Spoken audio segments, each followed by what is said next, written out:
Hello, Internet, and welcome to our second AABC, Archives Association of BC Roundtable. This one is entitled Taming the Beast with Metadata, and I think we're going to have a good little discussion this afternoon on that topic. My name is Kurt, and I am the Archives Advisor for the AABC. And I am surrounded, most fortunately today, by some dreadfully clever people who are going to introduce themselves shortly. Before that, though, I do want to send out a big shout out and a thank you to the Irving K. Barber Learning Center, because they are the ones who are sponsoring this roundtable so that we can make it available to the world for free. And we appreciate that at the AABC because we have no money. And yet we really want to connect with our community out in the province and even out in the rest of Canada and even the world. Last time I really talked a lot about how this is a round table, and it's really not. It's kind of linear. And so this time, even though we're still calling it a round table, I'm thinking of it more like a panel. Very informal. Everyone's going to be chatting very informally about their situations, their ideas, their thoughts, and their experiences. And we most welcome comments and questions from everyone out there who's listening. So there's two ways that you can call in. Don't call in. You can't call in. Please do not call me. The first way is by email, and the email address is aabc.vicepresident@aabc.ca. You can also see that when you're watching, in the middle of your screen, down in the middle, there's a little thought bubble. You can click on that, a thought balloon, we'll call it. You can click on that and email a question or a comment, and we encourage you to do so. The second way is on Twitter. If you just tweet a question to the hashtag TameTheDigiBeast, and the hashtag is written out on the whiteboard to my right, your left, I guess. That would be great. So it's Tame the Digibeast. We've already had some amusing comments on there. I encourage you all to watch the feed as well as we are journeying along here this afternoon. All right. So let's see who's at this linear panel today. All these dreadfully clever people. I'm going to start over on my right, your left, with Emily Loney. My name is Emily Loney, and I'm the current Vice President of the Archives Association of BC, and I'm also the City Archivist for the City of Coquitlam. I'm Sarah Romke. I'm a Systems Archivist for Artifactual Systems, where we're the lead developers on Archivematica and Atom software.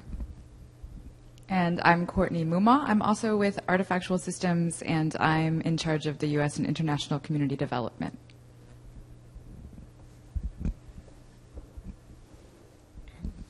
I'm Richard Dancy. I'm archivist at Simon Fraser University Archives. I'm Scott Owens. I'm the collections manager / archivist at the Nikkei National Museum in Burnaby. I'm Naomi Lloyd, and I am the metadata librarian for the Vancouver Holocaust Education Centre, just newly appointed and a SLAIS student. Hello, I'm Sarika Kelm, and I'm a archivist student here at SLAIS. Awesome. So we have software developers, folks working on software, and we have working archivists, which is also fabulous. Over on my left here, Richard is actually rad guru, not just an archivist at Simon Fraser University. So I'm hoping we're really going to. It's an unofficial title. I'm really hoping that we're going to be able to draw on some of his expertise when it comes to talking about RAD and where it might or might not work when we're describing electronic records. Okay, so what else do I have to talk about? I want to talk about this. I want this discussion today to be really practical in nature. So I've taught workshops on metadata, and I've taught workshops on digitization, and we tend to talk about metadata like that, metadata. And it's a very big idea, big concept, and we don't very often, I've found, in a teaching environment, a pedagogical environment, if I may use that word, we don't really drive right down to exactly what we're talking about. What do we need to record when we are acquiring or ingesting born digital or digitized records? So I want this to be a really practical discussion, something that those of you who are out there without any kind of software will at least be able to know what elements to record in an Excel spreadsheet somewhere. Those of you with a little bit more IT infrastructure support and money might be able to take these elements and understand some of these metadata schema a little bit more. And those of you beyond that who are able to have software systems that will automatically ingest this information, ingest and record this information, will be able to understand how they fit on top of all of those ideas. So I'm going to start the conversation like so. A donor brings in a flash drive. Let's call it a flash drive right now. A donor brings in a flash drive with 5 gigabytes of born digital records or electronic records. Now, what do? So we're at the point of acquisition. What sorts of information do we need to record? What sorts of information do we need to track in order to ensure that at the point of description, which is a little bit down the road, right, we are still going to be able to render and make available what we acquired perhaps a couple of years prior? So, panel, linear panel, what are our thoughts? Courtney? I can start, of course. Yes. Go, Courtney! Go to the loud Texan. So, I mean, my first question is that I have to say that depends on what the drive is. So if a donor is bringing you a drive, this means that it's likely just a copy from their computer, in which case things like the original order aren't necessarily things that we're going to need to record. If it's their drive, however, like if they bring their computer and are handing it to you and saying you as an archivist can take whatever you want from this machine and preserve it, then I would say that's the case where you would, for instance, do a forensic image of that content so that everything stays the same and you've got all of the original order and context information there. Now, you might not keep all of that, but you have to capture it in the beginning until you know anything more about the content. But if it's just a flash drive that a donor is giving you, then you want to obviously protect it, plug it in, and then collect information about everything that you do in that process, why you made that decision not to image it, why you made the decision to plug it in with a write blocker, and what write blocker did you use? What kind of flash drive is that? So this is all just at the very beginning stage, what I would consider that kind of transfer or accession stage, before you even think about a system or doing any description. But that's where I would start. I agree. I don't need this. So it's different. You would treat the objects differently if they brought in their computer than if they brought in a portable piece of media like a flash drive or a CD or something. You would treat them differently. I think that's a conversation with your donor. So just as when you're making an analog accession and you're gathering a lot of contextual information about a record-keeping system, about original order, point of creation, what was included and not included, it's the same kinds of conversations with digital material, I think. And I think to Courtney's point in terms of capturing information, maybe it's more important in the digital world to be capturing information about what actions you have taken as an archivist. It takes on like a whole other layer of importance in terms of preserving and reproducing the material down the line. Whereas, like, I would personally advocate for that approach with analog records too. I think it's really important to record actions that archivists take on records. But I know that that's not necessarily always followed and depends much on the institutional context and so on. You guys have something to say over on this side? I can jump in. Strikes me like that idea of taking the disk image. One thing we've kind of tried to work in a bit is within the donor agreements and just making people aware of what that means, because it also means you're going to get all the deleted files and all the weird hidden files and that kind of thing. So people should at least be aware of that as a kind of issue if they're taking it in, I think. You guys all good? So if you were, so the ideal state would be to say to your donor, like this flash drive, thank you so much.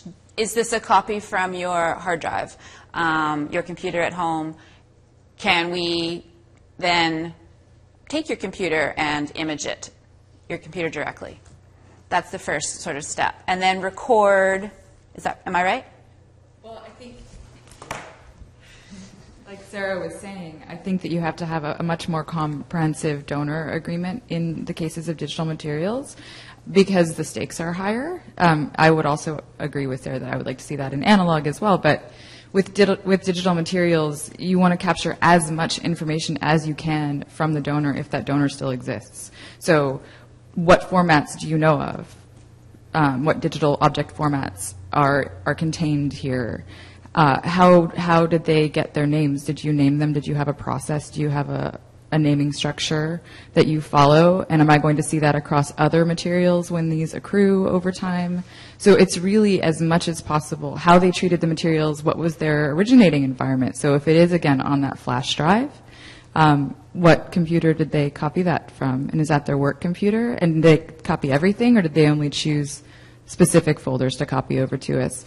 And maybe there's more that we might want as archivists if we find out that, yes, indeed, there are contextual files that we would see as being in the same series, for instance. We want to ask them, can we go back and also capture those? So it's as much information as you can get. And there have been some projects out there, the AIMS project in particular, that has put together a white paper that had a really great donor form with lots of elements that I think are very useful. And I know that when Sarah Rumke was at the University of British Columbia, they did their best to adapt that to their donor form for Born Digital and other digital materials. So it's a really great resource, AIMS, AIMS. I just want to pipe in with, let's not give the impression that just because maybe you're not an institution that has the ability to make a forensic disk image, it doesn't mean that this roundtable is no longer of use to me. There's still lots of best practices that you can follow when given digital material on external drives and so on. And I think the use case that Kelly brought up is one that's got to be happening over and over again in archives right now, I'm sure. So what's an example of best practice? Or where can people find out more about that? About best practices? Well, yeah, maybe that's kind of a loaded term, eh? So let's make them up today. AABC, making it up since 2015. Courtney mentioned the AIMS project, so that was something that I drew on heavily when I was a collections archivist. The Paradigm project out of the UK is another really great resource. Look internally to your organization too, because it has to be something adaptable to them. So, thank you for the kudos for looking to the AIMS project and developing that donor form that we did, but in the end, it was unadoptable by UBC because they just didn't consider it in their legalese. It was either in different opinions too complicated or not complicated enough, or it never did make it past legal. So look internally to what you have too, I think, is important. Depending on the structure of your organization, there may be only so many best practices that you're allowed to adopt, I guess. So just like with analog records, it is important at the point of donation to capture as much information as possible about the record-keeping system and context in which the records were created, yes. And an added layer on top of that for digital records is the technical, I guess, infrastructure in which they were created. So if something's paper on pen, we don't really, okay, it's paper on pen, we don't need to talk about it so much. But if it is a .docx, we need to know a little bit more about that whole system in which that .docx was created. And also, actually, I really liked Courtney's point about file naming standards and conventions, like how did you name your files? Because that's really, in my experience, that's always been a mystery when I've had, a donation of digital objects, and I don't understand what made sense to them doesn't necessarily make sense to us, right? And we've actually probably already seen that too in analog filing systems as well. The red files. What are the red files? So at the point of donation, same sort of idea, capturing information about the context and content of the records, but added on additional infrastructure, technical specifications information. So you want to know things like operating system, other software systems that were created, that created the records, Microsoft Word, what version of Microsoft Word, that kind of thing. What about the actual, if you had the actual hard drive, would you want to know information about the hardware? So the answer is yes? Yes. The answer is yes. So if it's, I don't even know, if it's a MacBook Pro and that's what you created all your records on, you want to know that it was a MacBook Pro? I'm looking at you guys mostly. Yeah. Okay. And all that information could be captured in an Excel spreadsheet, but there are metadata standards or schema that help you along the way, right? I hope. So the two that I kind of advertised, well, we talked about premise and RAD, right? So premise, though, is the metadata schema, the model that would help you identify those different individual elements, yes? Some of them. Can you explain that a bit more? I'm fired after this. So some of them, yes. So for instance, you can keep things in premise about the preservation object, like the format and all of that information. And then, but when we're talking about this transfer information, stuff that a system wouldn't figure out but an archivist would record, there aren't as many places for that quite yet. There would be some places in descriptive metadata. There's currently no accessions standard, so you can't take a standard export of an accession and include that in, for instance, a transmission standard like METS XML, which would be, that would be really nice if you could, but it doesn't exist. So hey, get on that, Canada. Let's get that accession standard. Richard can speak to that.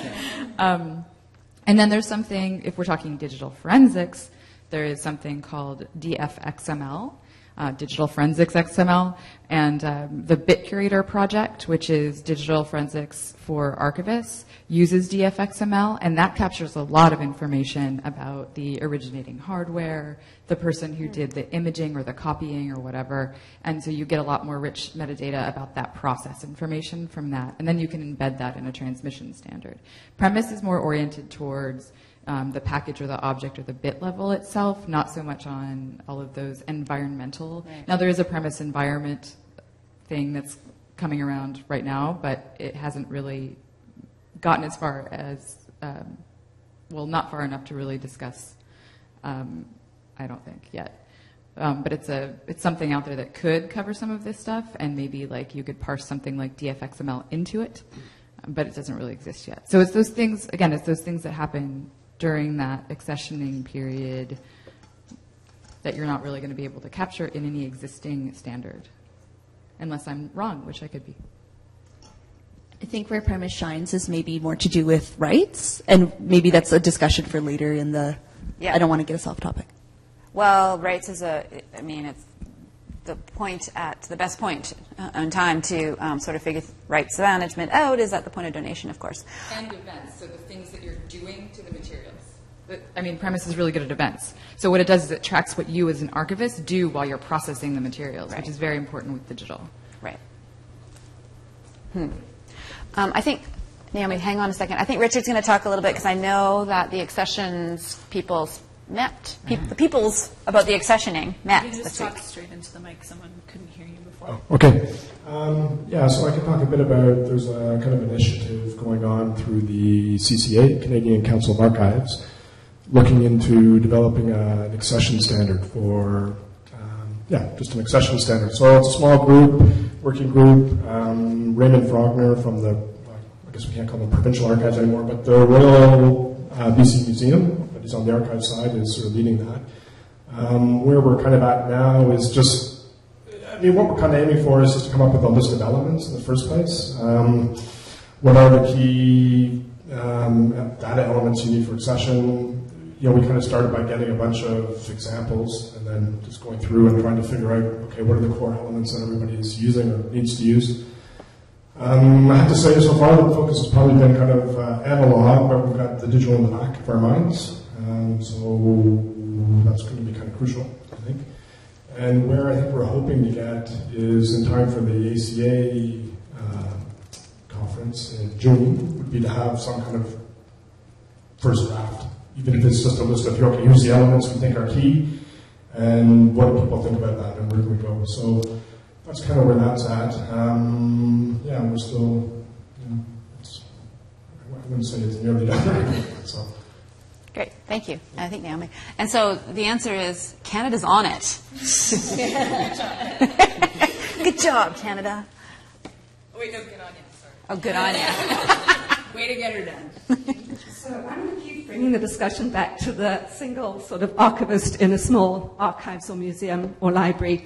And so from my recent research on metadata, the thing probably to know is that there are 4 different kinds, or it's differently classified, but generally descriptive, technical, structural, and administrative. And descriptive for digital metadata is often is where Dublin Core would be used by a lot of smaller institutions and used quite broadly. Premise is generally used, in my understanding, for preservation. So when in premise people talk about events or rights or agents, they're talking about events that take place in relation to preservation, or agents, actors, or librarians and archivists who undertake those sort of actions. And often the rights is also related to preservation itself. What I've seen happen, and there are various standards then for technical and administrative metadata. Some are not as well developed, but some are also format dependent. So that there's the NISO Z3987 standard that's being used for images now. There's a TD, I think it's TD data for text. But I'm interested in terms of the premise, is that it's now being tweaked to be used for technical metadata and even for administrative metadata, and structural too, because it's got quite a good section on relationships. So I guess the question that I would ask, first of all, is a very basic one, which we may want to take up later, is for smaller institutions, when you have limited resources, would you create a database of your master files, so your preservation copies, that would be then your preservation repository, and then a parallel system which would contain your access copies, and that would be with the in the access formats, and each would have a different metadata standard. For your preservation, you might just use premise, and then for your access copies and your access system, you would use perhaps Dublin Core with a bit of premise, with some fields from Z3987, which is one of the recommendations I've seen made. So first of all, struggling with the issue of, do in small institutions archivists need to have these 2 parallel systems, or is the preservation data sometimes incorporated in the access system?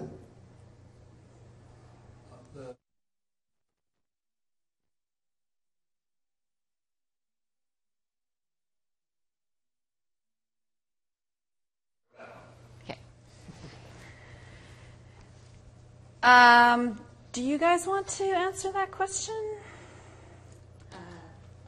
Okay. I don't think I would ever advocate for individual archives building homegrown systems, at least not at this point in time. There was a time when that may have been the only option available to you for capturing information. Courtney and I have a vested interest in 2 particular pieces of software that fulfill much of the functionality that you just described. I think your efforts are best invested in an open source software project where you can become a part of the community of users.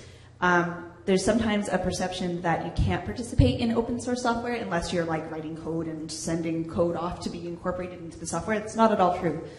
You can participate by contributing use cases and use stories and sharing those amongst colleagues. I would tend to agree with that, Naomi, that the sort of preservation community, the digital preservation community, is very much focused on open source, open access, and kind of overarching that a community, building a community that technology comes out of it, but also a community of users who are invested or vested in continuing preservation. And when you do that, then you also build capacity, right, amongst that community, within that community. And the other thing that I would add to that is when we get to the point where we're talking about description, we're not quite there yet at this discussion, is of course we need to be speaking about in the archival context rules for archival description. So because that is the Canadian standard for describing archival records, and and it's been around for quite a while, and there's lots of ways that it works, and there's lots and lots of ways that it really could be improved. So I'm really looking forward. Sorry, Kelly, Yep. I feel my question was misunderstood, or maybe I didn't articulate myself clearly enough. I'm not really asking about software, right? Like the open source software that's out there, or the non-open source.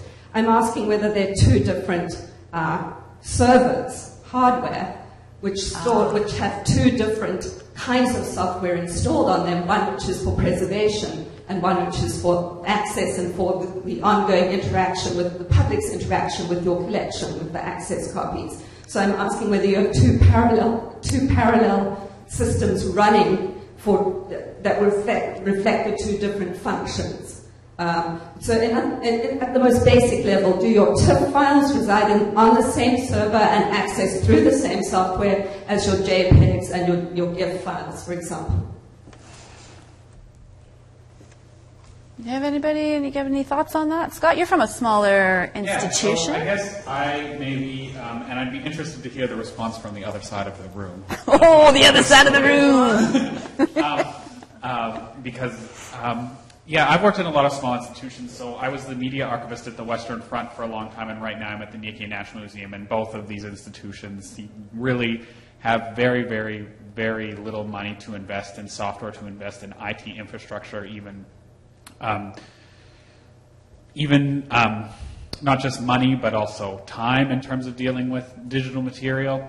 And so one of the things that I guess in my experience has been really useful, though, is with the limited budgets and with the limited IT structure, or limited IT infrastructure, is that there are a lot of programs that are developed that are open source that can kind of help you with a lot of components of the process. So I dealt a lot with video and audio, and for audio specifically with WAV formats, there's a program that was developed by one of the American, I believe, working groups that you can automatically checksum your files, and you can display a bunch of technical metadata and things like that you don't normally get, and you can do batch processing with that. So when you're dealing with really specific material, sometimes there are solutions that are workable. In another situation, I was working actually with floppy disks, and we had a lot of floppy disks that had a lot of damaged material, and there were some, I can't remember what we used, but there was a program, and I can't remember if this was open source or not, but was really good at actually dealing with the broken files and getting like as much information as we could off of them. And so a lot of times they were corrupted Word files, and so you'd get a couple of pages of nonsense, but then you'd be able to get a lot of the meat out of it. And so I think that one of my experience working in smaller institutions is that there are some solutions for components that I think one of the things that's really important for people working with this, if you don't have the time or capacity or knowledge, doing some amount of research, you can find things that will help you with components of dealing with any sort of digital preservation workflow, whether or not you have a whole lot of money or absolutely no money. Because I think it's really it would be really great if we could all have something like Archivematica or Atom, and I think that generally I'd like to say that we're moving in that direction, but at the same time, when you're a project archivist at a small institution for a limited amount of time and you have to do description or you have to do acquisition or some sort of preservation around electronic files, these are things, you know, that you can kind of do research on so that you can deal with them the best way you can at the point that you're at. And one of the things, though, with that I wanted to ask about too is, I guess I wanted to know how you two over there, like if you literally have zero money outside of your, you know, IT in terms of IT infrastructure, like if you have like absolutely zero money, like you can't even get a second hard drive, you couldn't do like a homebrew RAID system, you couldn't do like an LTO system, which is another system that people use, or something like that. How do small organizations deal with that, and how would you recommend that they kind of take that on? So this is actually easy to talk about given the framework of our systems, because the concept is the same whether you're talking about doing sophisticated levels of digital preservation processing and description, or like you're saying, if you literally just got a laptop and maybe some server storage and access to that server storage. So you've got a file system and a file system browser, and you can maybe change permissions on the folders, or maybe you can ask IT if they will change permissions on the folders. So I can speak to both of those at the same time, because the concept is the way that we treat it in Archivematica and in Atom. And this goes back to the question of the two separate areas.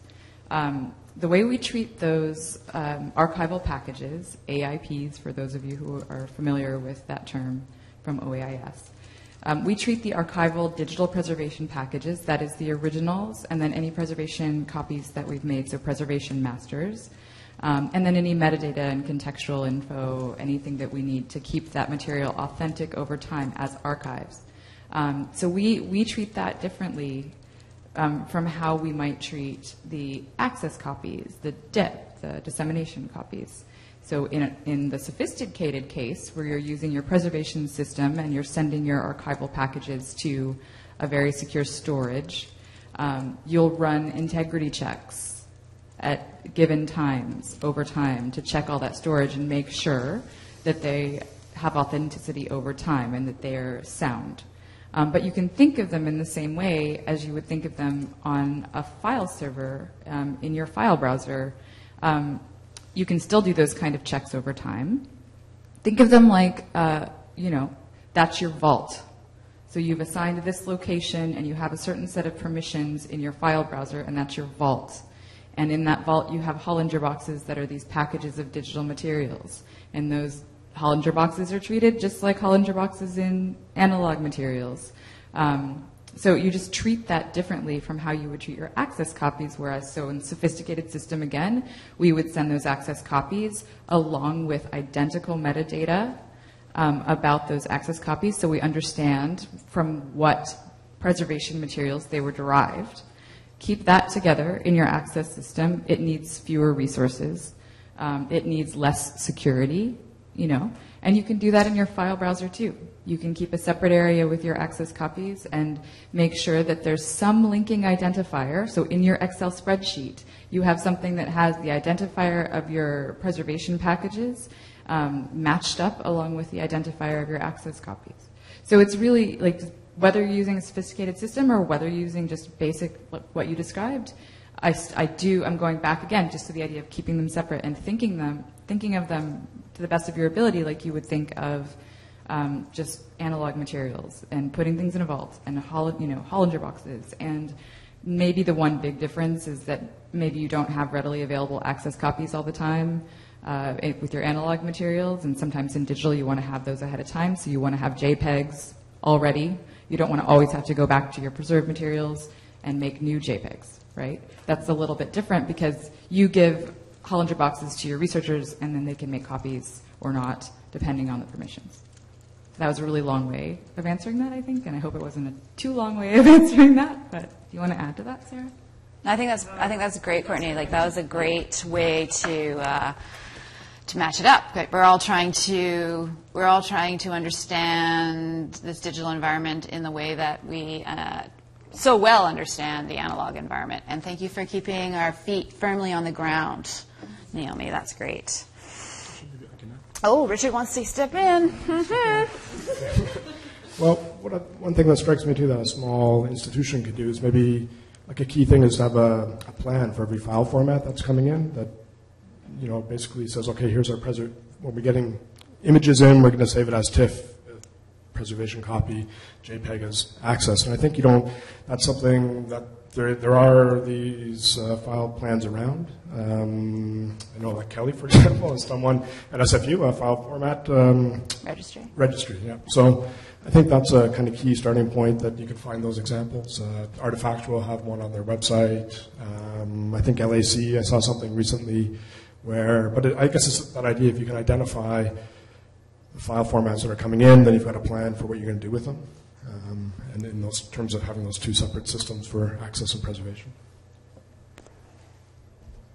Good point. Thank you very much, Richard. Anybody else have any other things to add along to this little part of the conversation? I can jump in once more. Oh, no, Richard wants to say some more. Just can't keep me quiet now. But this is a really kind of basic point too, though, I think. But if you're getting these kind of media coming in, it seems to me a really basic thing to do is just put numbers on them and control them physically. Because chances are you're not going to get around to processing it for 6 months, 6 years, who knows. So that's something I think you can do pretty simply with a spreadsheet, for example, where you every object gets a number. You've got your locations that can be numbered uniquely, and then you can just track where things are. So I think, again, that's at the sort of moment of accessioning, you can do that. Right. And so actually we've been doing this. In addition to my archives advisor work, I've been at SFU for a little while doing some work in their digital repository project. So, for example, we have a whole bunch of floppy disks from one particular donation. And so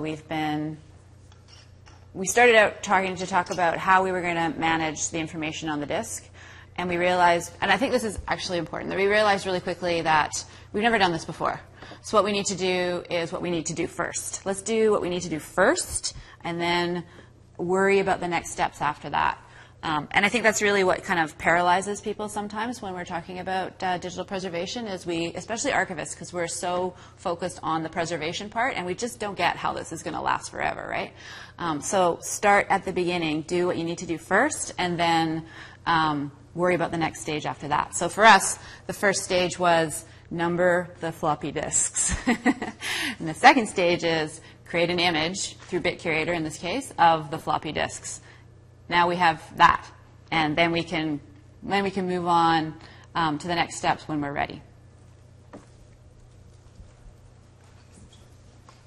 So, yeah, I would agree with that, but I think also that there is an advantage in, if people are completely new to digitization, to looking at the standards that are out there that give you an overview of the whole process, including preservation. So, for example, the Library of Congress or the FADG standard will lay out specifications regarding how you digitize an item, what the specs should be for the master file, the access file, the thumbnail, and also what naming conventions you might choose for the files, and that sort of thing, as well as giving you an idea of the kind of metadata possibilities that are available to you. And so even though these things look quite intimidating the first time you look at them, they're actually pretty straightforward and really helpful in terms of just nitty-gritty information and giving you the material you need to create a plan for your digitizing project if it's the first time and you're starting from scratch.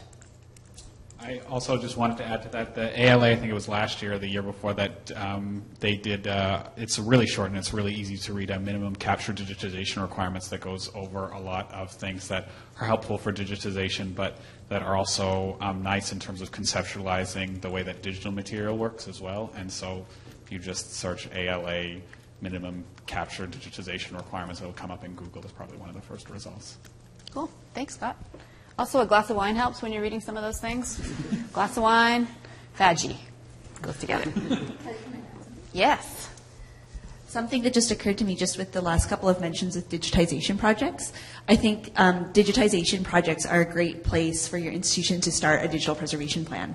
The stakes are just a teensy bit lower than with born digital materials that came from a donor, because you've had control over how the digital files have been created and how you've saved them. You've had control from step one. You can have a backup copy. So if you're experimenting with a tool and you're not too sure that it's going to work, it just strikes me just now that that's a great place to start if you're intimidated and you'd like to build your skill set.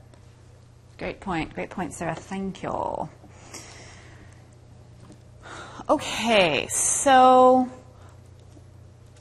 we're still at the point of donor comes in with some digital materials, born digital materials, let's say, and what information we need to capture at the point of donation. What we haven't talked about that's really important at this point is rights management and the types of rights that surround digital materials. That opens up a huge sort of area, but I think it's important to talk about for folks that are accepting CDs or flash drives or something more sophisticated. That at the point of donation, we need to figure out copyrights and we need to figure out a whole bunch of donor restrictions and that kind of thing. Does anybody want to talk to that? Does anybody feel comfortable talking to that?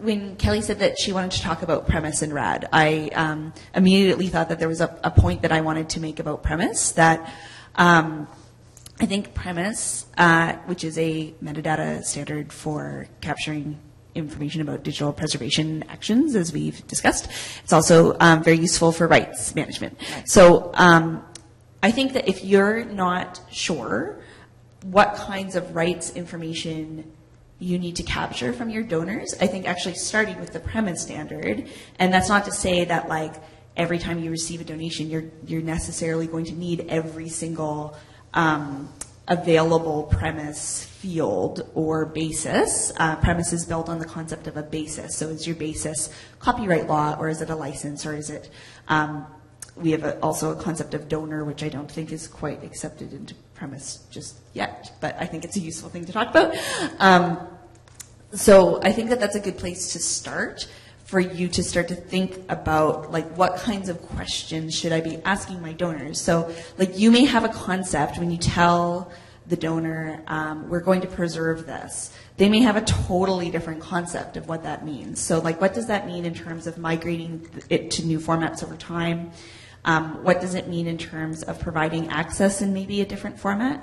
I know that's something that you guys have done at SFU, is made a document that shows your donors or your depositing departments from your institution. If you give us a blank, we're going to transform it into a blank. We're also going to keep the original one, but I think premise is a good place to start for you to start to think about what kinds of information you want to be gathering. Would you read it? Would you read premise? Would you? I was going to bring premise in, but I have a back problem. It's kind of heavy. You know what I'm saying? Well, there's an easier way. Well, sure, you can read it. Another way to access it is through a piece of software that uses premise. So right. The example that I work with every day is Atom. Also Archivematica. So you can access a template where you can go through all of the different bases, and I think that you should refer back to the standard, absolutely, because you need to understand what you're meant to be entering into these fields. But there are that's just an example of an access point where you could take a look. So when we were working on the Western Front and dealing with metadata there, we ended up going with having Dublin Core and premise in METS, and just because of the resources we had and a couple of other reasons, and using some of the components of premise. But for me, actually, I thought that it was kind of helpful to read the document, or kind of helpful to get somewhere else to know the kind of components that you're interested in capturing, and then just going to the specific points in the data dictionary to find out about those, because I actually find the explanations are quite good, and it's much less cumbersome than trying to attack the document, the entire document at once. Could kind of supplement looking at other templates and stuff as well, so you understand exactly what's the purpose of those fields and what's the intent of going into that, so that if you can't you can't do what the template wants you to do. You could at least try to do something that's better than nothing. Right. Perfect. Thank you. Yeah. So one thing that strikes me interesting about copyright too is just the idea, stuff that's coming in that was records received, the donor doesn't own copyright. So is there any way when you get a donation that you can flag that material that is going to be third party, those third parties probably didn't realize that material was going to be donated to an archives? How do you manage that stuff? And maybe I can just ask this question down to you guys down there, but is there any of the digital forensics tools that enable you to identify on a disk or a computer, just something that was created on that device versus something that was created externally and was on there? I mean, that would be a great, but I have no idea whether you could do such things, but it would be kind of handy just to be able to quickly flag, okay, I know this material is stuff they collected off somewhere else, and so they're not going to own the rights, because chances are when the donor comes in, they don't really know exactly what they own copyright over and what they don't.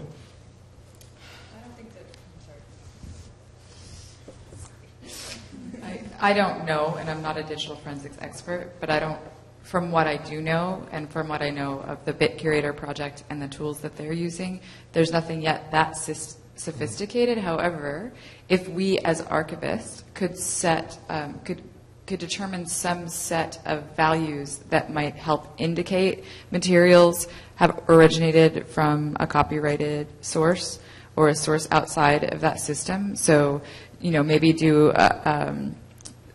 some sort of survey of those sorts of materials that we can identify and figure out what they have in common. Then there are tools where you can use regular expressions and set a mask. There's a tool in particular called bulk extractor that we could use, for instance, if we had this set of terms. And then we could use that to find reports about whether those sets of terms exist in those materials. This is very sophisticated work that, as far as I know, doesn't exist anywhere. Roll. What do you mean set of terms? Sorry. So in order to do the kind of work that Richard's discussing, you have to be able to first say what are the identifying features of the records that you want to exclude. And you can't just say that the copyright is from somewhere else. You have to find a set of those sorts of materials and learn from that set the terms and conditions to apply to a set of rules that you can use to find those. See, you have to kind of start from where you have something and then teach the machines how to do our bidding, and then they'll and then world domination will soon follow. That's a really interesting idea. Yeah. That would be really handy. Someone should do that. Someone should get on that, yeah. The thing that strikes me with Premise is that it's really aimed at the kind of item. It's most useful there, and it's difficult when you get an accession or a transfer to apply it in a meaningful way at that high level, because it's going to be so different at all the different levels. So that's part of the trick, too, is how do you do that, I think. Well, I don't have an answer to that question, but I am interested in SFU's recent implementation of Atom, and I know that some of the records that you have in this aggregate database have Dublin core as their basis. I'm wondering about and I guess that because it's Atom, you're also using some premise fields in there. At the item level, I'm sort of interested in knowing what standards you've used for structural, technical, and administrative metadata for those items where Dublin core has been your primary choice. Yeah, you want to take that one? I don't want to take that one. At that level, we're not really, I think, because for the most part, we're rarely getting down to item level description in Atom. For the most part, it's been aggregate level. So, and we haven't really pushed any digital material into that system yet. We're hoping to start quite soon. So we'll be starting to look at that. But I mean, for the most part, the starting point, I guess, for us has been RAD. And I mean, I know a lot of the technical metadata will be captured in Archivematica because we're using it in conjunction. But We're not manually kind of creating technical metadata and storing it somewhere and that sort of thing at this point. I'm not sure where we'll. Yeah, actually that makes sense, because I looked at your user guide and it looked really interesting and really great, but it was RAD-based. And one of the things that we're looking at the Holocaust Education Museum is it's open source software, really more for museums, but also archives called Collective Access, produced out in New York by a company called Whirligig. And one of the things there is that they have the American Archival Standard, the EAD standard, that's already built into their system. So there's a possibility of describing a font using EAD and probably also RAD once we've made our requests. In fact, I think that the Maritime Museum is using it now, and they have implemented RAD. But then when you come down, when we digitize certain things from an archive, we're going to probably create an item-level record using Dublin Core, just for the few individual items. And we looked at the New School's implementation of collective access to see how they did this. So they would have a link underneath the form that linked to the finding aid using RAD, and then digitized materials, a link there, you would click on that link and you would see the photographs for the main part, and then you can click on the photos and you would see the Dublin Core metadata. The other option was to use the CCO standard, which is cataloging cultural objects for the museum artifacts. But in a sense, I think you could, at the RAD level or at the font, using RAD or at the font level, create perhaps fields that are specific to that sort of inquiry, perhaps. Thank you. I was just looking at our Twitter feed a little bit, and it's really, I want to make this conversation as practical as possible, but you can see that it's really easily escalated. In that we're talking suddenly about BitCurator and Archivematica and DC XML or DFXML and all these sorts of things. So if you're feeling overwhelmed there at home, just let it wash over you and be reassured that Richard is available by email. No. Being recorded, and they can watch it back. And that's very true. So this is being recorded and will be available online later on, so you can watch it again and get even more out of this. Can I offer a starting point for people yes. feeling overwhelmed? Yes. I was just looking it up to make sure I had the right name. But the National Digital Stewardship Alliance, the NDSA in the U.S. through the Library of Congress, they did some work a few years ago. It started at a Curate camp called the NDSA Levels of Preservation. And the entire point of it, so if you Google NDSA Levels of Preservation, you'll find this. And it's a really good resource. It basically just breaks it out. Like if you have very limited resources, what's the least that you should do to control your digital materials? What's the second level, third level, fourth level? And it's 4 levels. And it's awesome. And take a look at that, because it's a really good starting point. Okay. Thank you, Courtney. You also don't have to use the same level throughout, like, all collections in your institution. You may have, like, reasons why some are just, like, more, like, time or resource intensive to process, and those ones may just have to be a level 1, and others maybe, you have the capability of handling, and those are level 2 or 3. I looked at similar concepts when I was a collections archivist. Very nice. Thank you very much. All right. So, point of acquisition, all kinds of information that we're used to capturing as archivists, but also additional levels of sort of technical and infrastructural information. Plus also, I think, communicating with our donors the significance of what it means to preserve a digital object over time in the sense of this could be migrated or normalized to a new format, and then we don't know what will happen in 5 years. Maybe it'll be normalized again and again and again. But that hopefully it will be renderable just like it was when you originally donated it. So there's kind of more information that we want to acquire, but also maybe additional information that we want to communicate back. Make sense? All right. So, yay. We've just acquired some born digital materials. We have an Excel spreadsheet. We have, I don't know, maybe we have archives, descriptive software. Maybe we have DB TextWorks, Past Perfect, Atom. A couple of years have passed because that's what happens with our backlog, right? And the person who is describing, who's sort of nominated to describe this group of records, sits back and looks at the donor material and the accession records and then must now describe in context, as archivists do, these born digital materials. What do we do now? As archivists in Canada, we turn to rules for archival description, like we have since 1992. And then I think we also probably look at some other places for description. Maybe premise again. Maybe we're looking more generally, more internationally at the ISAD, International Standard for Archival Description from the ICA. However, I think what we find is that these descriptive standards were written in an analog environment, right? And they really make it hard for us to describe this weird digital stuff. So, what sorts of information, how can I phrase this? Let's talk about RAD. Let's talk about what we know. So, RAD, how does it...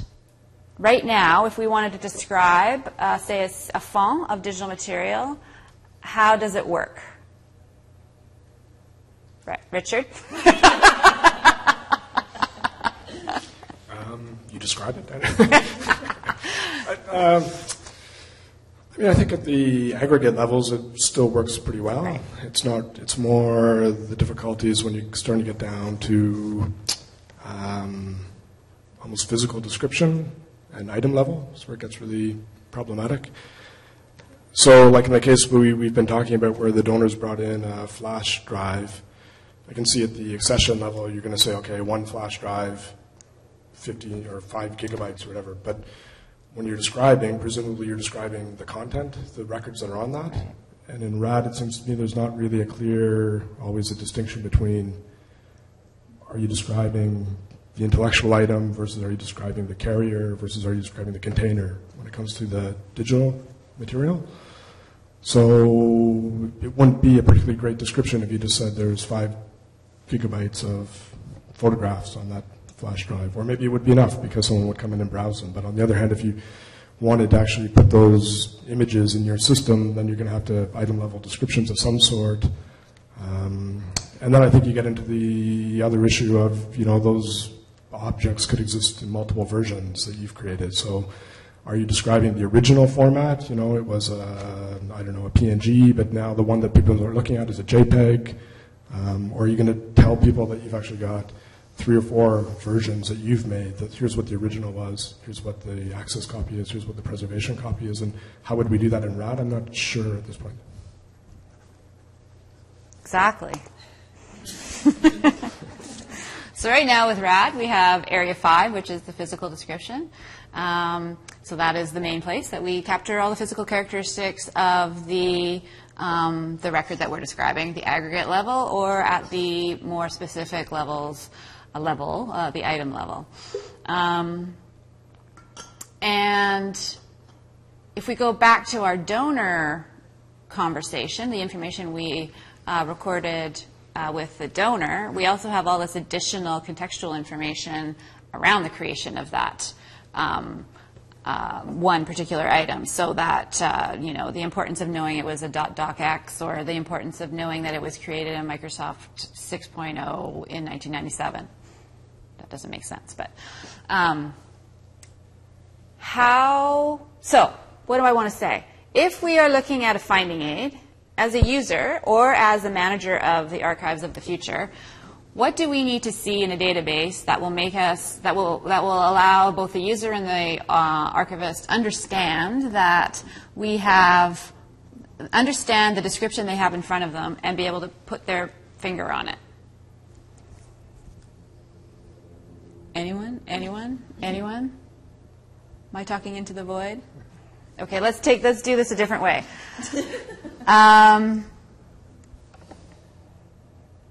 let's break it down. So we have the flash drive.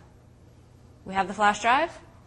On the flash drive is a bunch of documents. We'll call them documents, say Word documents. So in an analog sense, we would probably refer to them as textual records.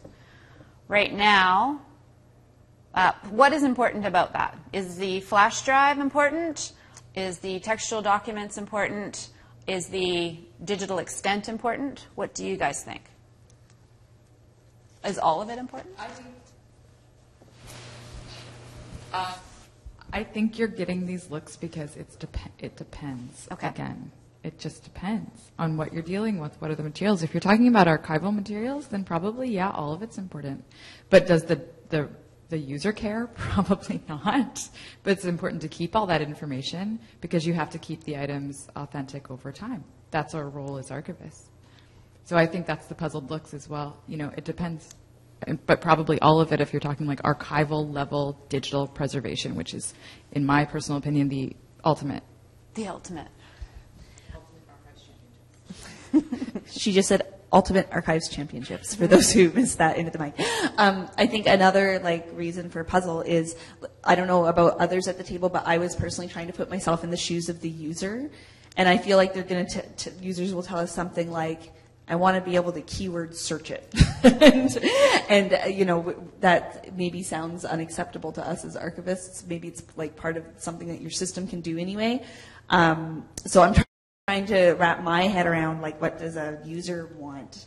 Maybe it depends on the context of what kinds of documents these are. You know, the fact that technologically speaking, they're Word documents, but are they like book manuscripts? Are they minutes of meetings? Are they, you know, so I think that like the core of your description, still in a digital textual world, is still going to speak to the content of the documents. The first kind of point of question that wasn't technical, so bringing it to light. Corinne just adding that she thinks there needs to be a distinction in this conversation between the intellectual description and a technical description.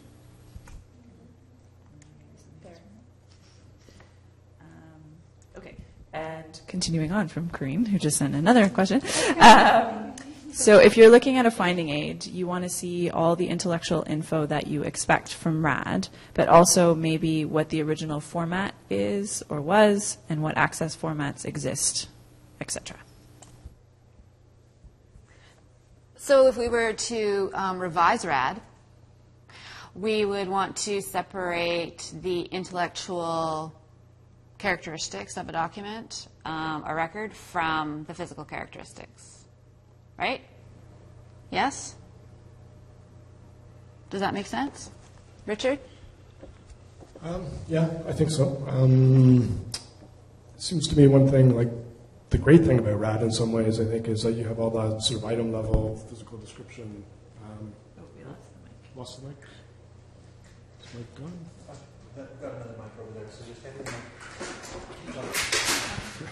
Keep talking? Keep talking? Keep talking. Okay, so it strikes me in RAD you've got all that physical description detail, which is great.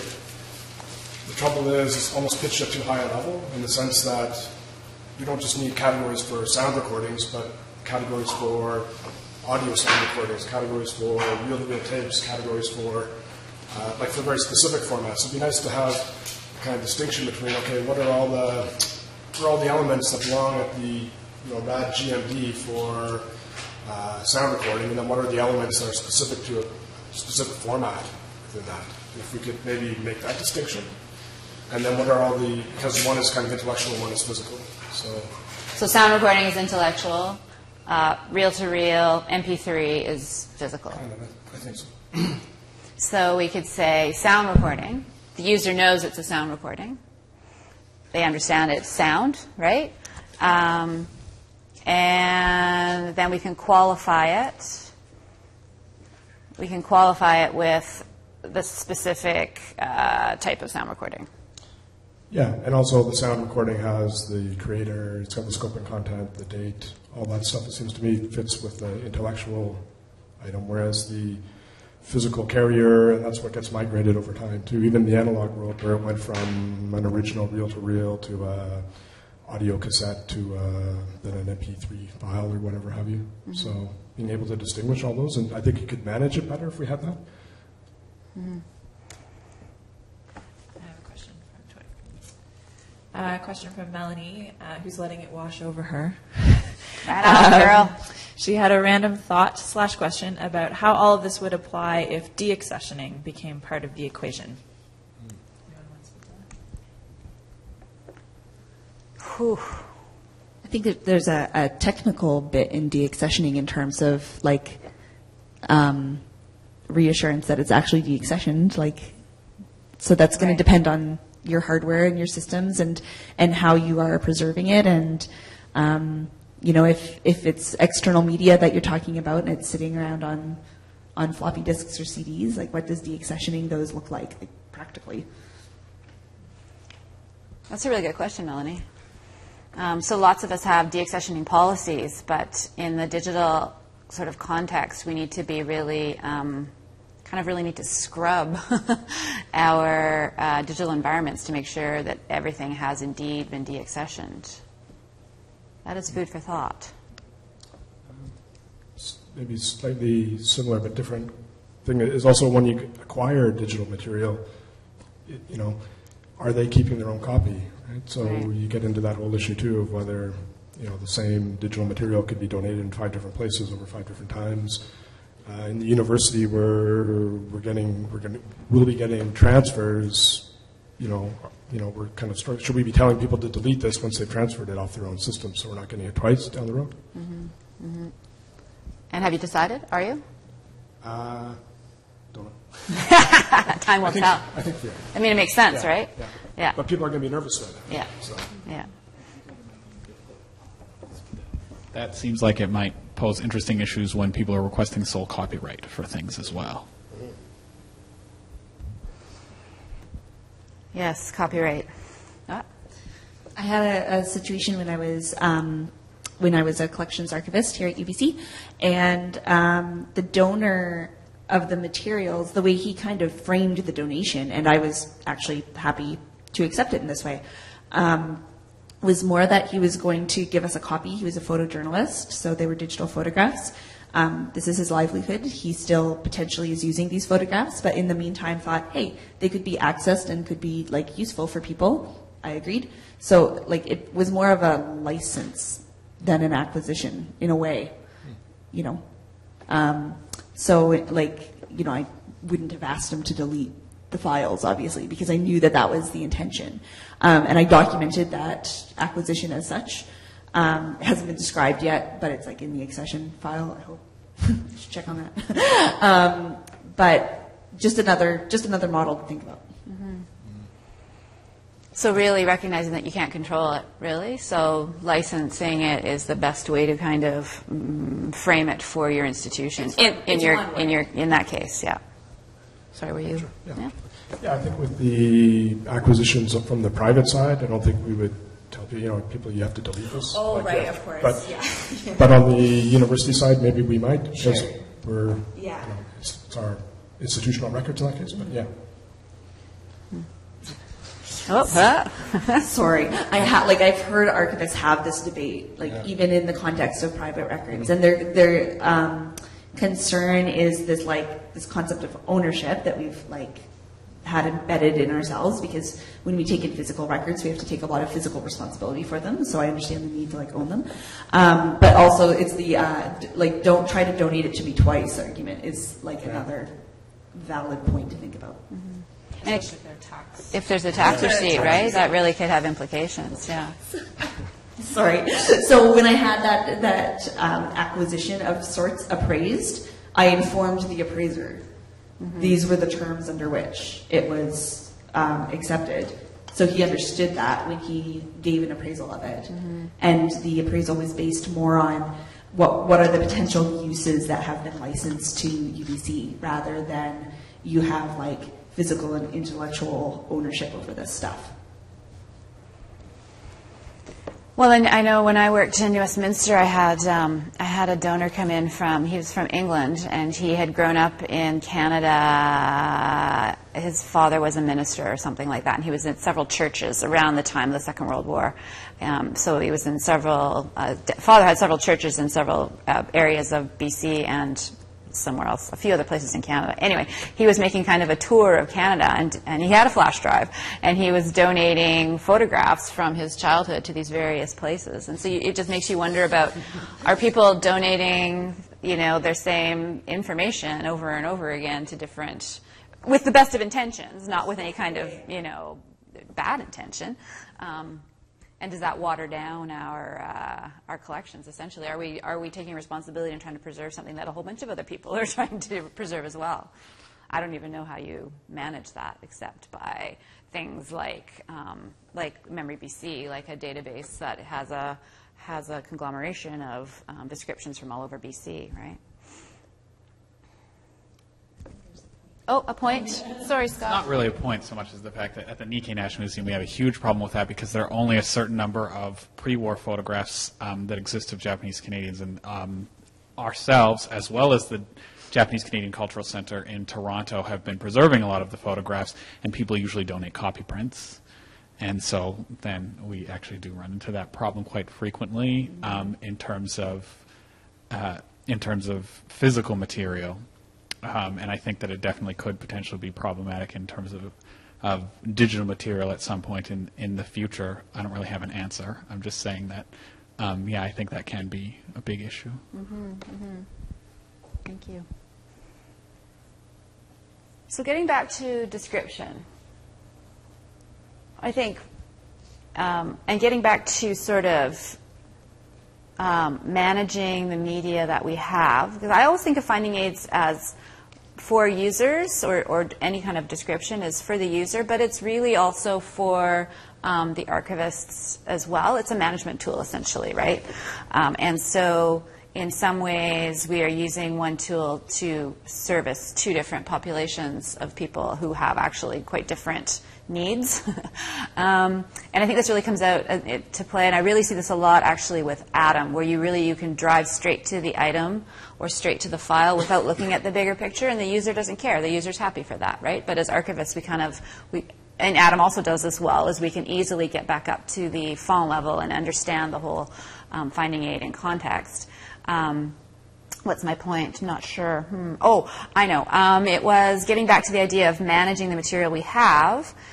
What about the idea, we understand that we need to separate the intellectual content or the intellectual characteristics of the record from the physical characteristics. Do we also need to talk about or somehow make apparent to users as well as to us things like when understanding if it was a born digital material or digitized, and then what kinds of preservation actions, I guess, have been taken over time. So when was it normalized? When was it migrated? So what I'm getting around to what my point is, this is my point right now. Here's my point. And I'm thinking about dates of creation, so area 4 of RAD. We have, the dates of creation of the record, but do we need to know also when something was digitized? Is that useful for us? Is that useful for the researcher to understand? Do we need to make some subtle distinctions in that sense? Is your answer going to be, it depends? You're out because you're from Texas now. I think when something was digitized might be useful information for you from an administrative standpoint. Right. Yeah, it strikes me, especially as there's more and more online descriptive systems, the difference between whether something has been digitized versus born digital isn't going to be immediately apparent. So how do we, would be nice if there's some way to quickly flag that to people that this was a born digital photograph, this was a digitized photograph. Mm-hmm. Mm-hmm. Sorry, I don't want to halt the conversation, but just to add something from Twitter to your point about the photographer donor. Robin asks, actually, is the panel familiar with the IPTC, which is the International Press Telecommunications Metadata? And he says professional photographers use this, and he suspects the photographer or donor put rights info into that appropriate IPTC field in his images. I also suspect that he did. I'm not personally familiar with that standard, but those digital photographs were donated with accompanying metadata, which came in the form of whatever output it is that Adobe Bridge gives you. So it's like a file that you could read with a text editor separate from the photograph itself. So those were preserved in our system as metadata.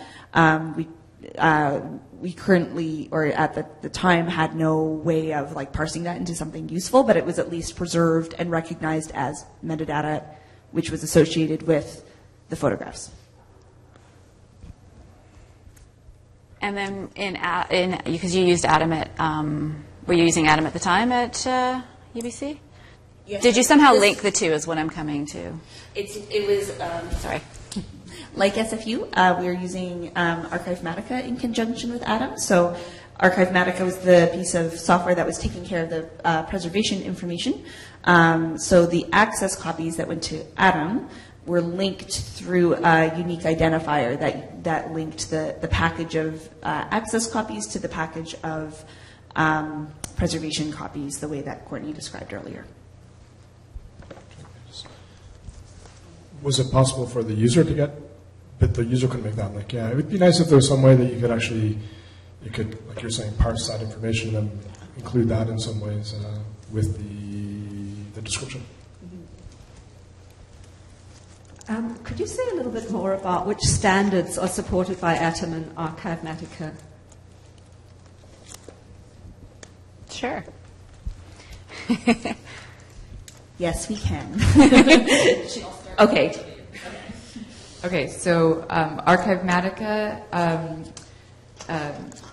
was based on OAIS, which is a functional model for digital preservation, OAIS. We use the Bagot specification by the Library of Congress to package our archival packages. We use METS XML, which is a metadata transmission standard. Within that METS for the archival packages, we also have premise metadata. We have a Dublin core template, but also allow for the ability to add metadata to your content in the form of a second descriptive metadata section, and it's just simple Dublin core, and there are only some workflows for that, which you can read all about in our documentation. And then premise rights and restrictions, obviously, there's a template for that in Archivematica. And so far as like metadata standards, we stop there, and then we hand off to Atom, right? Yeah. And in Atom, there's a variety of description templates that you can use. So you can use RAD, which in Canada I'm guessing most Atom users do.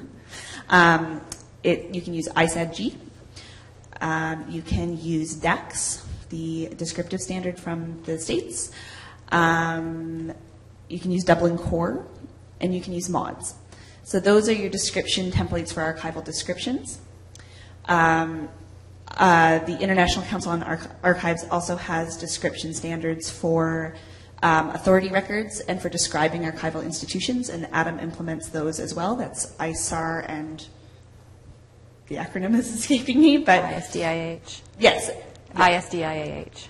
Thank you, Kelly.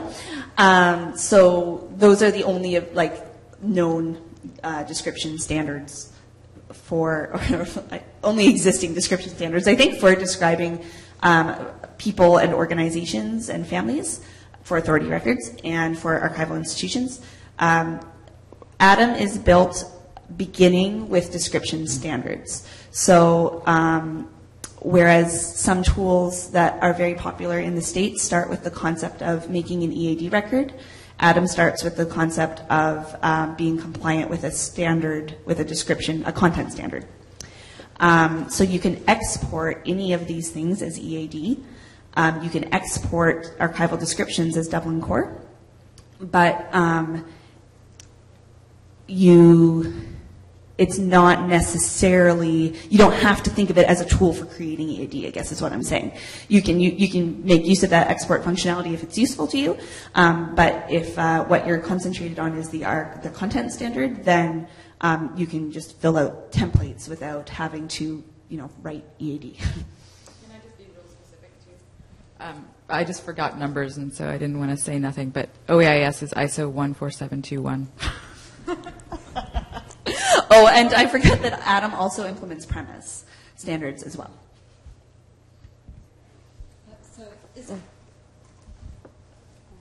Is it possible for institutions to create application profiles that contain fields from different metadata standards, so, such as Dublin Core with premise with the Z3987 for still images, for example?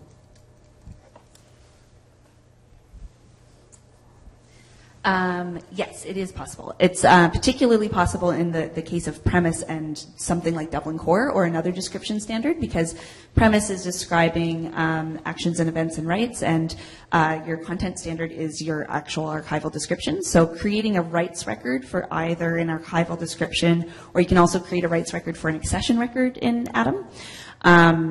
That is like a separate process, so you have both records. So you create your archival description, and then you create a premise record. Other things are possible. It is open source software. We have had people develop templates for other description standards. I don't know anyone as of yet who's done development for implementing other kinds of metadata standards. Whether or not those get included in the public release of Atom depends on whether we can kind of vouch for their functionality and their maintenance over time and that kind of thing. So customizing it in that way is the kind of thing that either if you're a developer, you can do because it's open source software and you can kind of really get under the hood and start to do coding. If you're not a developer, then you can hire the services of one or have a friend or whatever. Good? Good? All right. I just want to get back again to our Excel spreadsheet for a minute. And so if you are working in a small archives in Canada and you are, or elsewhere in the world, but I did want to phrase this in terms, getting back to RAD again, sorry. I really want to talk about RAD. And you have only RAD right now. What do you think would be the best way to represent a digital object? So you have an accession number, maybe you have an object number, you have the title, you have the dates of creation, you have the physical description. Would you say 5 gigabytes of textual record? Would you say 1 CD containing 5 gigabytes of textual records? Now, of course, RAD allows you to qualify it. But I'm wondering, or is it better to say 5 photographs in brackets, 5 gigabytes? What do you think, Sarika? Hi. She's been dreadfully quiet over there on the end. What do you think? You're a new grad or a new student. If you wanted to, if you were going to be working this summer for Scott at the Nikkei Center, and he said, hey, I got a bunch of stuff here I've digitized, I want you to describe it. How would you think it would be best represented physically, just physical description? Say it's photographs. Rather than 1 gigabyte of photographs, I'd rather it try to represent material as much as possible. File format or things like that. Right. So would you say, did you want to add, Scott? Please. No, I was going to say that it is difficult though with a lot of electronic acquisitions, because if I had 5 gigabytes of photographs, that would be great. But oftentimes I have 5 gigs of someone's entire life in terms of pictures, textual documents, random things like that. So at the aggregate level, again, that becomes a bit difficult because it seems like the only thing that you can really do is records in electronic format or something like that. But when it gets down to it, I think that specificity in terms of file formats and stuff is better. I was always, because I used to work a lot with video, so I found it frustrating when I would see RAD descriptions that didn't have the particular tape format for video, and I would be like, that's really important if I want to know anything about how to use this or how I should work with this at all. Like I need to know if it's VHS, I need to know if it's, this type of film, or I need to know if it's reel-to-reel video or something like that. So I think that specificity in terms of in terms of actual formats of things is always like the predominant thing for physical description in my mind. Could be as specific as possible. Yeah, with formats so that people can, so that you and others can know what they need to access those adequately. Mm-hmm. And understand what they're going to be looking at eventually if it's not a digital object. Yeah. And that's, again, one of the things that I think it is, because I think that Richard has made this point a couple times, but that it is a little bit difficult at aggregate forms, because if I really am in my Excel spreadsheet dealing with such a high level of description, I mean the amount of formats that would be in someone's single hard drive is numerous, very numerous.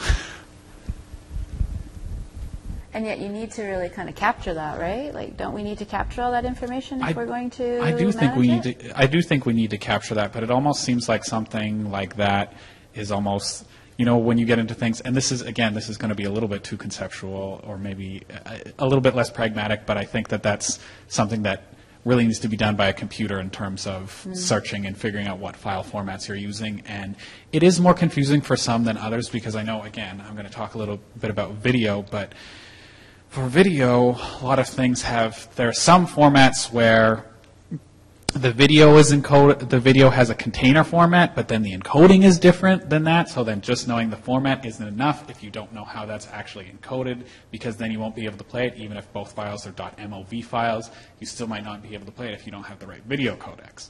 And so then there's like another level of dealing with how kind of specific that you need to be in order to understand and unpack that. In terms of digital preservation, that's really, really important, because really the codec is how you will be able to play it in the future. So if you don't have that information, I mean, normally you can get that from a computer, so it's okay. But if you didn't have that information, it would be quite difficult for you to render it. And two, if your users are more sophisticated, it would be difficult for them if they didn't know, what that codec was as well. Mm-hmm.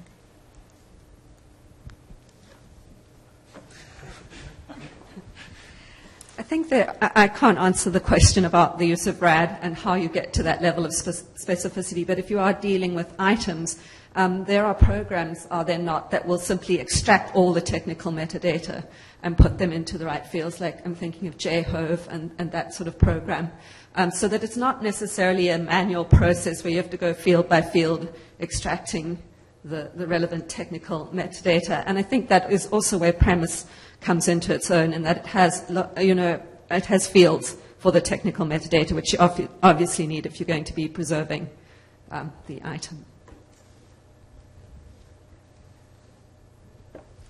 Maybe I can ask a question, what people think too about, if RAD were going to be revised, what would be the relationship between RAD and premise, for example? Like, could we see, because it strikes me in premise, you've got that model where they distinguish between I think it's the entity and the object, and then within the object, I think they have some of the stuff you're talking about there, where you can distinguish between the bits, the bit stream and the representation and so on. But I wonder whether you could have RAD at the item level, being the conceptual sort of entity, and then using premise for the physical description if it's a digital object, and using some of these other standards if it's an analog, where you would maybe come up with something around, what are the metadata fields for a reel-to-reel tape, for a video cassette, and so on, that are really specific to that?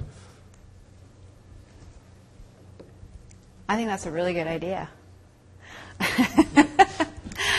Yeah. I think certainly a revision of RAD should take things like premise into account, at least, in the spirit of not reinventing the wheel and recognizing that there's, been like a substantial amount of expertise that's gone into the premise standard from like people in organization whose like bailiwick is digital preservation. So why not try to like adopt where you can? Mm-hmm.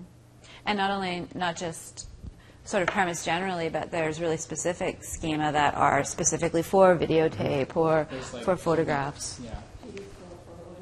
Yeah. So why not? I mean, maybe RAD can just be an intellectual an intellectual descriptive standard, and then the specifics can be drawn out from different other sources. Yeah, I think that's a really good idea too, and I think, like, to your point about talking about programs that can extract that, I don't necessarily think that humans need to play a huge effective role in terms of actually doing the gathering of any sort of technical metadata about stuff. I think that a lot of that stuff, setting up the parameters for doing that and how that information is displayed and things like that, that's good for people to do, but really it doesn't seem feasible or like it's in any way a good idea to have people really working as much on the technical characteristics as much as to get machines doing it and getting that information for you.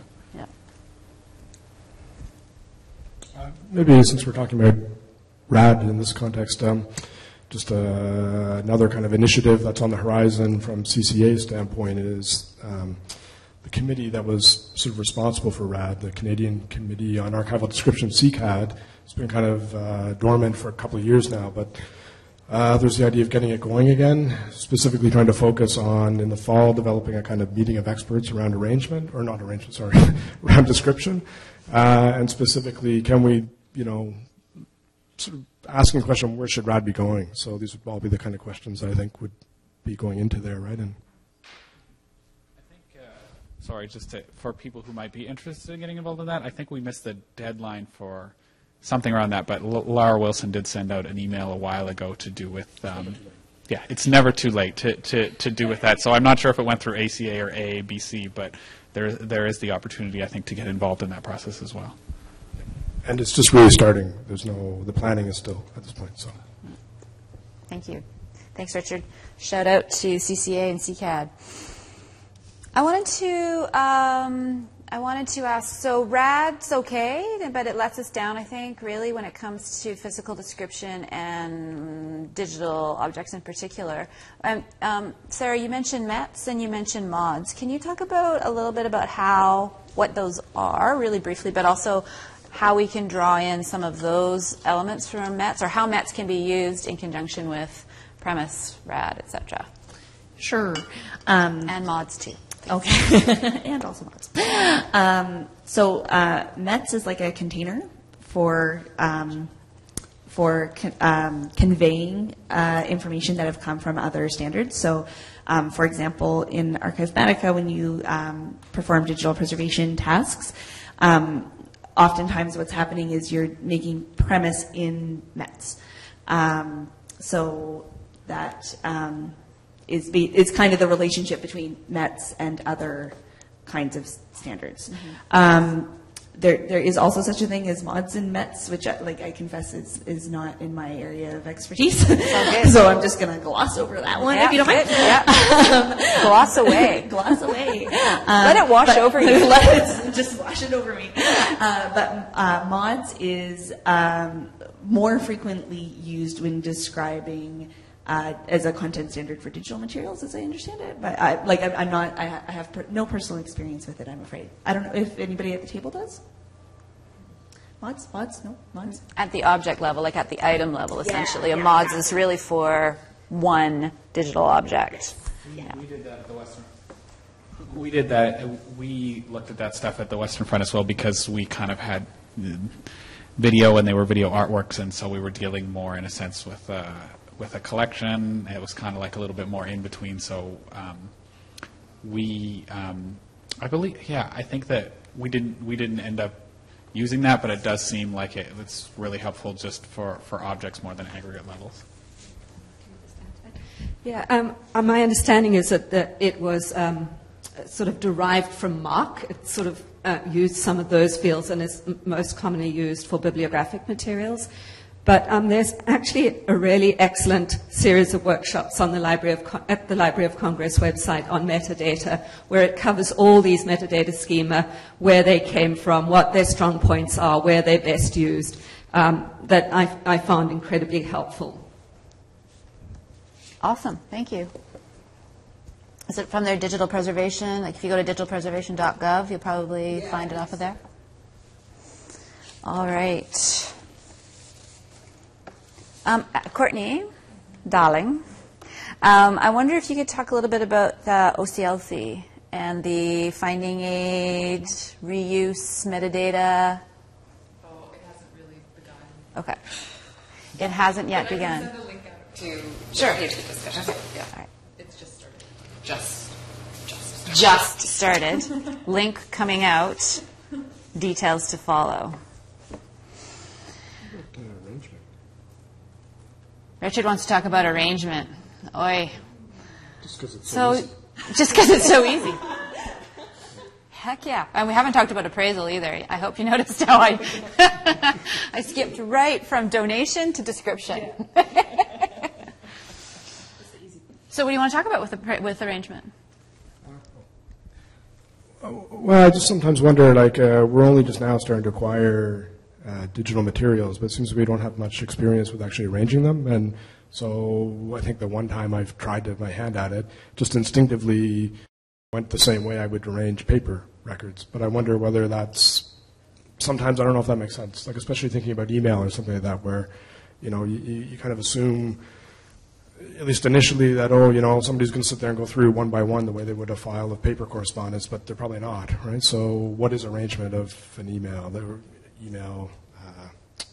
acquisition or so on? It strikes me so much of arrangement is kind of still rooted in physical ideas in the hierarchy, and then, you know, when you start getting the hierarchies within the digital, is it really meaningful to talk about the difference between a series and a file, or, you know, is it? I don't know. Maybe it is. But anyway, just... And Richard also has a new level of arrangement he'd like to add, a SUE item. SUE item. But perhaps we'll talk about that at the bar later. I'm handing this automatically over to you guys, only because I don't really want to talk about this. So, I mean, actually, at SFU, we did look at the arrangement of a font that had both paper and digital records in it, and how do those two relate to each other? How did the digital relate to the paper, and did it? I think I actually looked at that, and I sort of came to the conclusion that the original arrangement that Richard had done, which was to include the digital material that related to one series altogether in a description, made sense, and that what we really needed to do was for the user and for the archivist to distinguish, to make sure it was clear what was paper and what was digital physically. And then, other than that, the intellectual sort of work had already been done. Is there original order with, I know the answer is going to be it depends. Is there original order with digital acquisition? Courtney? It depends, right? Well, yeah, it does depend, but that's a different conversation. But you can at least capture the file system's understanding of that order at the point that you cross a threshold into some kind of preservation system. Okay. So in Archivematica, the way we do that is we have in our METs metadata, we allow for a structural map, and that's in the metadata. And then in addition to that, we also allow you, if you choose, to print out a directory structure, just a text document that describes the directory structure from the top level down of all the content. And we added that for Harvard Business School libraries so that they could have something that literally they could copy out into their description, scope, and content, so that they could describe that hierarchy, because a lot of times the hierarchies in digital materials are so incredibly deep that they don't fit logically into the same kind of intellectual structures that we would use in archival description. Yeah, on that subject, I'm recalling you're doing a little bit of analysis for an upcoming feature between Archivematica and Atom, where you'll be able to determine the hierarchy, like do some arrangement in Archivematica and send it to Atom, and Atom will have the same hierarchy as what you just described in Archivematica. So it's like doing like kind of like the beginning of arrangement in there. And in discussing this internally and with the client who was sponsoring it, we were really struggling with this idea of every directory that you define being applied to some level of description, because it's just not realistic. Like, it's not like that. You may be, if you're acquiring things from external parties, they could have crazy deep directory structures, and what are you gonna, like, your SU item, like, so what are you gonna be down to your, like, you know, sub series if you're trying to apply like the same kinds of concept of arrangement that we do with analog materials and typically within finding aids. That's just my thought. Okay. So would you say throw the baby out with the bathwater? Do we not worry about levels of description or levels of arrangement? Or do we... A big smile from the end of the... Do you have a thought? You're looking over. I am looking over. Well, I remember I was at Slice not very long ago, even though I maybe look a little bit older. But anyways, we always, like in arrangement description, I remember there was, usually a third or some amount of the students who would talk about original order and arrangement and talk about the problems with that and thinking about more like original orders, because a lot of people now, they don't organize their emails necessarily. They just bring them together to make certain decisions and do certain things. And so, thinking, on the very high level about how you can record or think about that kind of stuff, or even the difference between the way I understand the shift that happened with textual material, where photographic material used to be separated intellectually as well as physically, but then the way that I've done it and the way that I've heard, and anyone can correct me that I'm wrong, that it's done more now is if photographs and textual material and stuff are put together, then intellectually they're put together in, say, a series or something like that, or a subseries or file or whatever. But then, physically they're separated just because of the different preservation requirements for the material. But so, a lot of the thing that at organizations I've been is they default to like the series or sub-series or something like records in electronic form, which becomes its own thing that's completely separated from any sort of arrangement of physical papers that may or may not be related. And it seems like, for me at least, it's just a really difficult question to answer. So I think it does kind of depend on the way that people use things. But it would be at least interesting, maybe not pragmatic, to look into dealing with different ways that people use their aggregations of the material to do other things. Like, I guess I mean just in the way that people, would make bureaucratic decisions based on certain arrangements of files and things. And we talked about, the importance of recording decisions and things like that, getting back to the basis of archival theory, like how people do that with computers and how you can represent that. Mm-hmm. But I don't know if anyone else has any thoughts. You started it. It's over. There's a question. Oh, and also, sorry, I want to continue this conversation. Somebody asked on Twitter the extraction tool, the video extraction tool, PB. So PB4 is a metadata scheme that's used with audiovisuals. Oh, and there was an extraction It's tool? used with broadcast media. PB4. Yeah. I think it was Jove. Yeah, I think it was Oh, Jove. Jove. that was Okay, being asked. Jove. J-H-O-V-E, Jove. Yeah. Thank you. All right, we got that covered. Yeah. Regina. Regina. Hey, Regina. Okay, hi. How does the unendorsed RAD 2 version fit into this discussion? RAD 2 incorporates ISAD-G and is addressing digital records, rights, and access management of digital objects. Yeah. Well, RAD 2 is dead, and yet it had some really good ideas. Richard is probably more familiar with it than I am.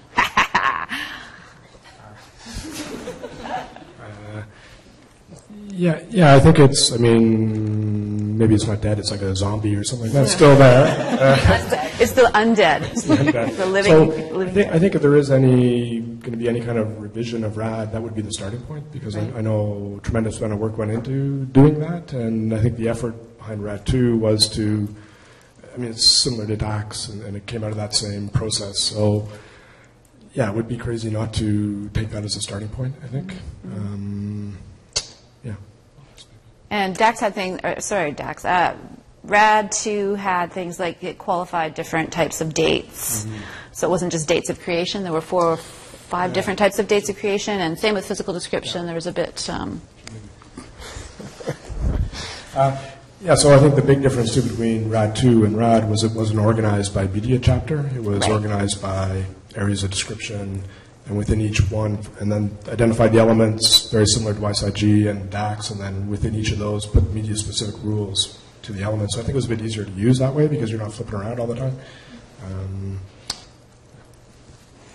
Sorry, can I just, I know this is a brief, maybe not necessarily incredibly practical question. What happened to RAD 2 for those of us who are unfamiliar? Who weren't born as archivists at the time? Okay, well, I can't totally answer. Basically, I think, when was it, 2008? Well, it was 2004, I think it was circulated as a draft. Went to CCAD. CCAD put out, and I wasn't involved in that time, so I don't really, I'm kind of just talking here. But I think there was a call for feedback. Feedback came in, and the idea was there was no consensus over whether Canadians liked it or not. So there seemed to be a lot of disagreement, so CCAD felt at the time they couldn't proceed. And instead what happened was the last revision of RAD took the points on which there was agreement and revised RAD, so it's now RAD 2008, I think is. Yeah, so it just basically kind of got shelved at that point. Yeah. So maybe a kind of lost opportunity in a sense.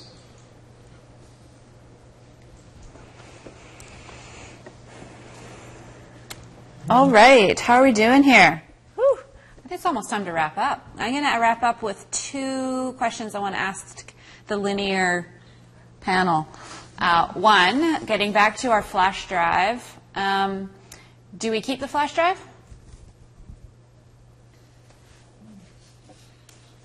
It depends. Do we keep the floppy disks? Do we keep the DAT tape? I say yes. Richard says yes. I'm going to go with yes as well. Scott says yes. You know what I say it depends. Courtney says it depends. That's Maybe all. you only need a picture of it.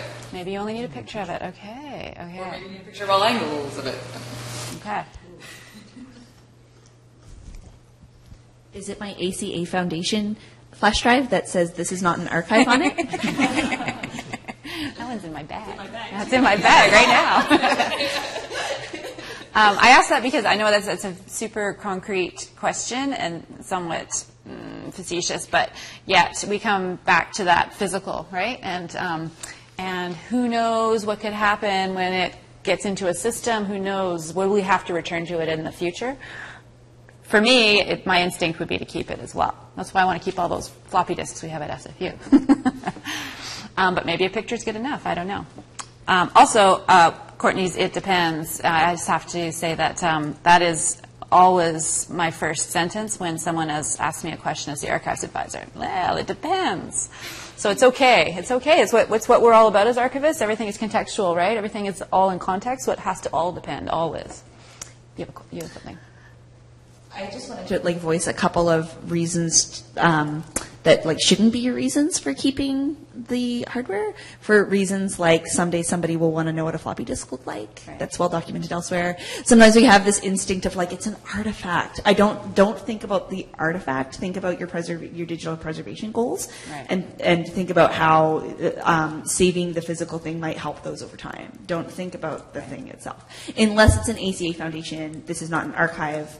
USB, because those are a rarity and need to be preserved. Except we have all. We all have it. There's a question on the Twitter about what is a SU item? Hasn't been determined yet. Not yet determined. I think it's just basically, I guess, the idea that you could have an item that has distinct parts. So intellectually, not so. I guess an example might be. If you had the cartographic record that had 3 or 4 different representations, you still want to describe it as an item, but you want to describe each of those representations as a separate thing. So what do you call it? Maybe just call it a part. I don't know, but I don't know. I like it. SU item. Yeah, I like it for a scrapbook. You describe the.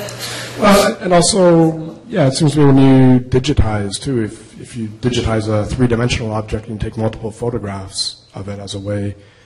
What are those? They're not items, they're something of a... If you're going to describe at that level, it's got to be called something, I don't know. Yeah. It has panache. Yeah. It has panache. Does anyone have any final things they would like to say? I have one other kind of comment or question. Okay. No? There's a comment on Twitter that I think is important. Comment on Twitter. Is this the Corinne one there? Yeah. Sorry, Corinne, I just outed you. Anything you keep may be called isn't evidence in the event of litigation. So talking about keeping like pieces of external media. Right. Right, is her point, I assume. Right. So if you're going to keep it, I guess that her point being like be prepared to produce it. Right. Right. Good point. Thanks, Corinne. Dissertation just finished, I hear. Okay, I wanted to end up by saying we kind of have tried to keep this conversation practical, I think, and yet we've also we inevitably sort of ramp up the conversation in terms of talking about technical standards and kind of descriptive and arrangement conundrums. If you are smaller archives in a smaller institution with small budgets and no IT infrastructure, should you acquire digital records at all? Opinions? Thoughts? Does anybody want to take that one on, or is that too controversial? I'm going to be controversial Right on. in my small institution. I don't think that I would want to take things on if I don't feel like the institution can handle it. So I think that either if I was going to take something on that I didn't feel like I would handle it, I think I'd need to have some planning around how I would handle it. But I have an example of non-digital material that someone was going to donate to us, but instead they donated somewhere else because it was film. We don't have the capacity to play film, and we don't have the capacity to use film in our organization. It's not something that's going to happen in any time soon. So I don't necessarily think it's bad to refer them to another organization if you don't feel like you can handle it. Right. I don't think you should feel bad because I think that, for me at least, part of the responsibility of taking something on is taking that responsibility of taking care of it. And if you don't feel like you really have the capacity to do that, whether it's monetary or in terms of skills or in terms of something like that, I don't think it's necessarily bad to recommend it to an institution, especially if there are institutions with mandates and resources that would be able to take that material as well. Mm-hmm. And then do you think what I thank you for for giving the answer that I wanted somebody to give. I think then that what that means is that it behooves the organizations around these smaller organizations to be willing to take on digital preservation if they are able to. So if the Nikkei Center doesn't have the capacity to do it, what agreements can you reach with institutions around you to take on digital preservation from donors? So in the sense, again, going back to this open source idea that we're trying to build a community here, right? We can't do this individually all ourselves. We need each other to make this work. Locally, here in the Lower Mainland, here in the province, here in the country, here in the continent, here in the nation, here in the world, we need to have a community of technical experts, topical experts, champions, money. We need the whole thing. So that seems like a really good place to stop. For those of you out there, thank you so much for joining in. I hope it was helpful. This will be available again not at this actual site that you were looking at right today, but we will make that information available later on, and so you can watch it all over again if you want. Once again, big thank you to the Irving K. Barber Learning Center for providing the technical expertise in the form of Chris and folks in behind who have been so gracious and generous in making this happen for free. We really, really appreciate it. Thank you to my panelists here from Sarika on down to Courtney. Loved it. Love all your presences here today. It was great.